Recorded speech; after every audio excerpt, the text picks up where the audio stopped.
لە هەرچوەیەک بینەرمانن سڵاوتان لەبێت لەگەڵمان بن بۆ خوێندنەوەی هەواڵەکان لە سەرەتاش دەسەردێر. با ئامادەبوونی بەرپرسانی هەرێمی کوردستان و عێراق سیمپۆزیۆمی تایبەت با وشکە ساڵی و کاریگەریەکانی گۆڕانی کەش و هەوا بەڕێوە دەچێت. ئەمڕۆ 58 ساڵ بە سەرداستانی هەندرێن تێدەپەڕێت. چەند پرۆژەیەکی ئاوی خواردنەوە لە سنووری بەڕێوەبەراتی ئاوی سۆران جێبەجێ دەکرێت.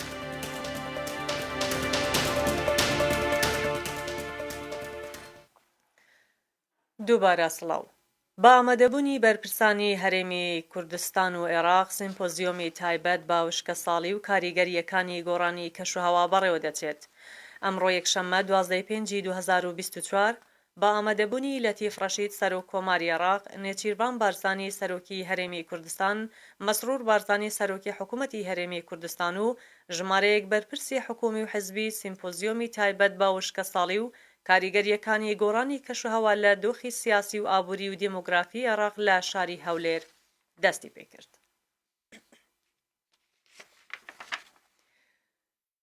ئەمڕۆ ڕۆژی جیهانی پەرستارانی جیهانە. 12/5 هەموو ساڵێک با بۆنێ ڕۆژی جیهانی پەرستاران لە تەواوی وڵاتان چالاکی جۆرا و جۆر ئەنجام دەدرێت. لە سەراستی ئیدارەی سەربەخۆی سۆرانیش چەند چالاکیەک بەڕێوە چوون. هەروەها لە سنووری قەزای مێرگەسۆر لە هۆری نەخۆشخانەی گشتی بلێ 150 پەرستار خەڵات کران. لەمبارەیەوە هاوکارمان ڕای بزراری زانیاری زیاتر دەخەتە ڕوو. سلاف بینەری زاری کرمانجی ئەڤرۆ 12/5 ڕۆژە پەرستارێت جیهانێک لە هەرێما کوردستانیش بژین تەوای شار و شارۆچکێت هەرێما کوردستانی تایبەتی سنووری ئیدارە سەربەخۆیە سۆران بژین ڤ ڕۆژە بەرزیدا ڕاگرنتن و کە ئەمل بژین شارۆچکێ بلێ کۆتکەویتە سنووری قەزا مێرگەسۆرێ کۆلوێری بەڕێوەبەراتیە تەندروستیە بارزان کۆ هەستە چالاکێکی کۆ زیاتر 150 پەرستار وێ ڕۆژێدا کۆ ڕۆژەوانە بژین ڕۆژە پەرستاری جیهانە دێنە خەلاتکردن بۆ وەرگرتن زانیاری زیاتر و کە دێ بەڕێوەبەری تندرستی بارزان دکتور عادل ورگن دکتور اگر کرم که هاوکار بود گلمه زور سپاس بو فته دکتور اگر مباز بکید داخو انگو کو برابرتی تندرستی بارزان داخو روزا پرستار جهانی بجینگو چه چالاکی هند افرودا ما وکو برابرتی تندرستی بارزان همانگیر گل سندیکا کارمند تندرستی لقاسوران نوسینگا بارزان هم افرو هستایم سازدان و مراسمه که بور وکو رزینان بو 150 پرستاری کی جوکور دبر بارزان و پرستیار پیکتن پرستیار نخوشخانه گشتی ها مرگسوره نخوشخانه گشتی ها بله دیگر 29 بینکه تندرستی سر به برابراتی تندرستی بارزان و 2 ایشگیری تیواران لبیرانو بارزان. چند پرستار افراد این بجین خلاتیان دیاری رسلان دبیرش کش کردن و خوب شوی گشتی اگر هم هیچ آمارک دفعه بیتن بجین چند پرستار سنوری برابراتی تندرستی بارزان هنر ما وکو سنوری برابراتی تندرستی بارزان سه اداره نه چون که سه اداره تندرستی میتره وقتی نخوشخانه مرگسوری اداره که جدا هست نخوشخانه بله اداره وی جداه و هم وقتی برابرتی تندرستی بارزانش اداره ما جدا یعنی سستر ما آمار ما هم بس شیم بس آمار برابرتی تندرستی بارزان که برابرتی تندرستی بارزان تقریبا پیک دیدن 200 پرستیارا و ابروش ما 150 پرستیارت خلات کرده چون که خلات کردن تو پایزان از برای زحمت هست مشکله هرچند ما دعوا نوسینگه بابه کرده هم سپاسیاباد کنیم نوسینگه مالا مصطفی بارزانی و دستگاه خیرخواهی بارزانی 750 خلات رو ما ادامه کرده نخو اگر حقی بیت نبی هم اوید کو بجداریش نبن لیره هم عین رزینان بو اوید تو هم شین خلات کن چون که اوید کن افرو لیرت آماده او کو پرستیار تات افرو لیره خلات ورگیرن و او پرستیار کن مال مایه و یان بنکای ما به خدمت کن حقی بیت نبی هم چوبک ملواشه بید بس ان شاء الله با آینده حسابکی بواش کی خو برابرتی تندرستی بارزان چند بنک تندرستی و نخوشخانه خود گریدن او مدیر بجین سردم کرونا جی بجین زور جها دکتر حتی پرستار بجین وان جی بجین سردم کرونا گیان خوش دزا بجین اول سنوری برابرتی تندرستی بارزان جی هبو بله برابرتی تندرستی بارزان پیکل 29 بنک تندرستی سر اوس قضا مرگسوره و 2 ایشگیری تیواریا مایتی ایشگیری ایواریا بارزان و پیران همیش ببش نبین وکو همه کردستانه مسیح شهیدان یکی لوا برابرتی تندرستی بارزان بی شیخ محمد شیخ عبدالله و تمنه که 63 ساله دابی شهید بی و عایشه حدو کارمند بی لبنکه تندرستی بله و گور لبنکه تندرستی برسیاب افرس شهیدش مدان همیش ببش نمیل zarar و زیان کردستان. باشه زور سپاس دکتر بو وی درفته گلک سپاس زور سپاس بله بینری زاری که مانجی او دیاره کل سر شاشه زاری که شما را دیاره کو افروکو مکو ماماجش پیدا کو برابرتیا تندرستیا بارزانه بیشین کل روزا پرستاری جهانی کو افرو 12 پیج کو روزا پرستاری جهانی کل همی بیشین همی جهانی افروجا برسید راگتن تایبتی بیشین شاروش که حریم کردستان اوش اگر بیشین تایبت اداره سر به خواستوران کلو که برابرتیا تندرستیا بیشین بارزانی کو که شاروش که بله لویری ریورس نکه کو چند چالاکی جورا و جور تینا ساخت کردن کلی همی بیشین بر پسیت حزبیت حکومی همی لیره بر هفوی با اوچ بیشین لیره کو زیاتر بیشین 150 پرستار کو فی روزه داده نخلات کردن کو او پرستارن کو بیشین کو روله که بر چاوه های بیشین کارت تندرستی سنوری برابرتیا بارزان کلی رجی و کو برابر تندرستی بارزان جی آماجه پیدا کو بیشین زیاتر 150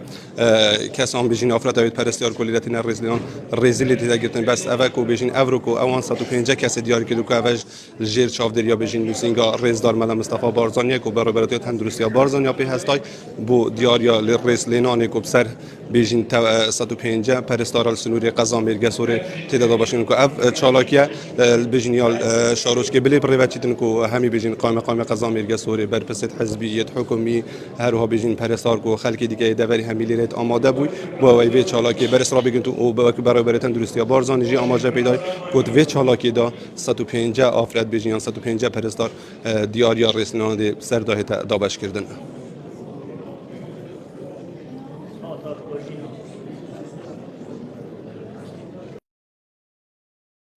لە ڕۆژێکی وەک ئەمڕۆ لە 12 پێنجی ساڵی 1966 لە چای هەندرێن هێزێک لە پێشمەرگەکانی شۆڕشی ئەیلول و حزبی شیوعی یەکێک لە نەبەرترین داستانی مێژوویان تۆمار کرد دژی ڕژێمی یاسای عێراق. پێشمەرگە بە هێزێکی کەم و باورەیەکی پۆلاینەوە توانیان داستانێک تۆمار بکەن تا مێژوو ماوە بیر نەچێتەوە. لەم بارەیەوە کرمانج عیزەت بەرپرسی لقی 26 گوڵانی پارتی دیموکراتی کوردستان باوکی ئەو لەو کات فەرماندەیەکی پێشمەرگە بوو لەو شەڕەتدا و لە پەرتووکی شانێک بە بنباری نیشتیمانەوەی عەزەت سلێمان بەگ دەرگەڵەیی باوردی ئاماژەی بە داستانی هەندرێن کراوە. لەبارەی یادیە و داستانە دەڵێت 58 ساڵ بە سەر داستانی هەندرێن تێپەڕێ. لە ساڵی 1966 150 پێشمەرگی هێرشبەر و 100 پێشمەرگەی پاڵپشت لە ماوەی 3 کاتژمێر لیوای چواری ڕژێمی ئەوسای عارفیان تەفروت و ناکرد. کرمانج عیزەت باس لەوەش دەکات داستانی هەندرێن داستانێکە تا ئێستا دەستگای سەربازی عێراق باوەڕ بەوە ناکات چۆن تەنیا بەو هێزە بچووکە و لەو ماوەیە کەمە 95 سەنگەر دەستی بەسەردا بگیرێ. زیاتر لە 400 سەرباز بکوژرێ و 59 لاشیان لەگەڵ 9 دیل و هەموو ممتلاکاتی لێوای چوار بکەوێتە دەستی پێشمەرگەی هێزی باڵک. ئەو شەڕە کە بە خوێنی پاکی 3 شەهید و 9 بریندار تۆمارکرا سەراپای چیای هەندرێن پاک کرایەوە. ئەو سەرکەوتنە بووە مایەی ناچاربوونی ڕژێمی ئەوسا کە واز لە هێرشی سەربازی بێنێ و دەست بە دانوستان بکات. بەرپرسی لقی 26 باس لەوەش دەکات سەرکەوتنی هەندرێن تاقیکردنەوەیەکی گەورەی هاوکاری نێوان هێزەکانی پارتی و شیوعی بوو کە هێزی یەکگرتووی پێشمەرگە تێر و ورەتێر بڕوا بە یەکتری کرد. شەهیدانی ئەو داستانە شەهید خدر عەوڵابەگ دەرگەڵەیی، شەهید عەریف یونس هەولێری، شەهید ساڵح مام ئیلیاس ڕواندزی.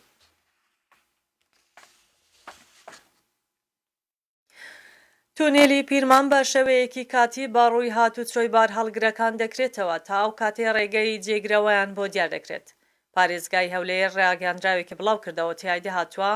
ئاگاداری شوفێران و هاوڵاتیان دەکەینەوە لە پێناو بەرژەوەندی گشتی و کەمکردنەوەی ئاستەنگی هاتوچۆ و جم و جۆڵ و جوولەی بازرگانی بڕیاردرا باکردنەوەی تونێلی پیرمان باڕووی هاتوچۆی بار هەڵگرەکان با پابەندبوونیان بە کێشی ڕێگا پێدرا و بار نەکردنی کێشی زیادە. ئاماژەی بەوەش کراوە کە لە ئێستادا زۆربەی ڕێگا سەرەکیەکان باڕووی هاتوچۆکردنیان داخراوە و بەشێک لە ڕێگا جێگراوەکانیش گونجاو نین. ئەو بڕیارە تا ئەو کاتەیەکە ڕێگەی گونجاویان بۆ دابین دەکرێت. زیاتر ڕوونکراوەتەوە لە ڕۆژانی هەینی بۆ ماوەی 24 کاتژمێر ناتوانن بە تونێلی پیرمام هاتوچۆ بکەن. لە بۆنەو پشوەکانیش ڕێگە پێدراونین. داواش لە شوفێرانی بار هەڵگر دەکەین لە پێناو پاراستنی گیانی هاوڵاتیان و سەلامەتی هاتوچۆ و ڕێگەوبانەکان پابەندی ڕێکار و ڕێنمایەکان بن.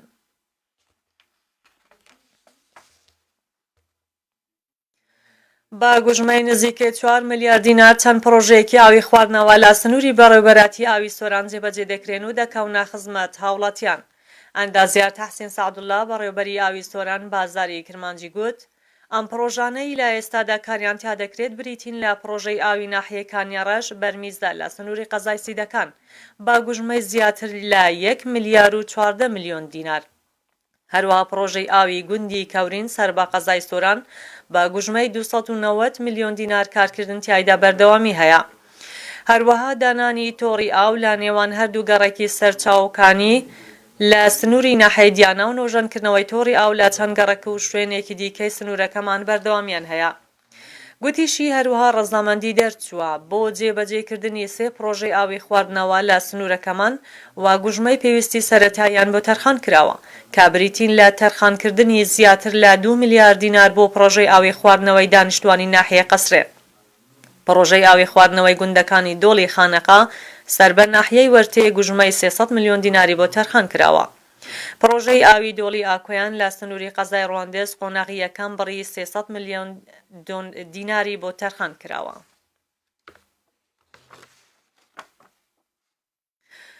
ئەمڕۆ یەکشەممە 12 پێنجی 2024 نرخی نەوت بەراورد بە کاتی داخستنی بازار دابەزینی بەخۆیەوە بینیوە.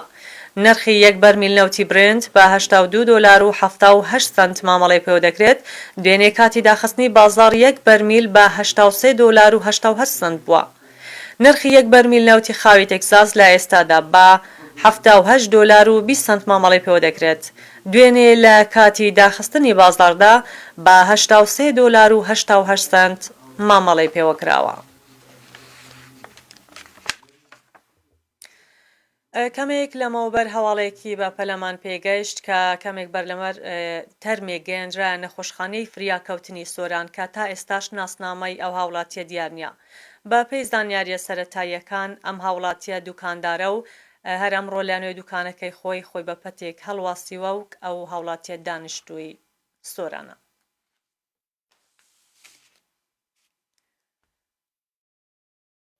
لاگەڵ هاوکارانم گەشتی هەواڵەکانمان پێشکەشکردن کاتێکی شاد بۆ هەموو لایەک.